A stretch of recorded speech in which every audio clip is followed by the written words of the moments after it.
भोकरदन तालुक्यातील धावडा परिसरात सध्या अवैध मुरुम आणि वाळू उपशानं अक्षरशः उच्छाद मांडलाय। धक्कादायक बाब म्हणजे या बेकायदेशीर व्यवसायाकडे पारत पोलीस सोयीस्कर डोळे झाक करत असल्याचा गंभीर आरोप आता स्थानिक नागरिकांनी केला आहे। दिवस रात्र ट्रॅक्टर आणि जेसीबीच्या सहाय्यानं पर्यावरणाची लूट सुरू आहे, मात्र कारवाई करताना पोलीस भेदभाव करत असल्याचा संताप नागरिकांमध्ये आहे। सामान्य माणसानं घरासाठी वाळू आणली तर लगेच कारवाई होते, पण दुसरीकडे हप्ते देणाऱ्यांचे वाळूचे ट्रॅक्टर बिनधास्त फिरत असल्याचा आरोप होतोय। तक्रार करण्यासाठी पोलीस उपनिरीक्षकांना फोन केला तर उचलला जात नाही आणि कर्मचाऱ्यांकडे दाद मागितली तर आम्ही यात्रेच्या बंदोबस्तात आहोत असं उत्तर देऊन जबाबदारी झटकली जाते। यामुळे शासनाचा महसूल तर बुडतोच आहे, पण पोलिसांच्या भूमिकेवरही प्रश्नचिन्ह निर्माण झालंय।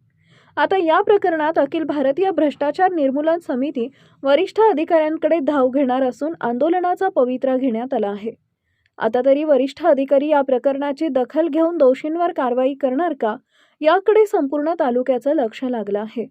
शिवशाही न्यूज प्रतिनिधी मजहर पठाण, भोकरदन।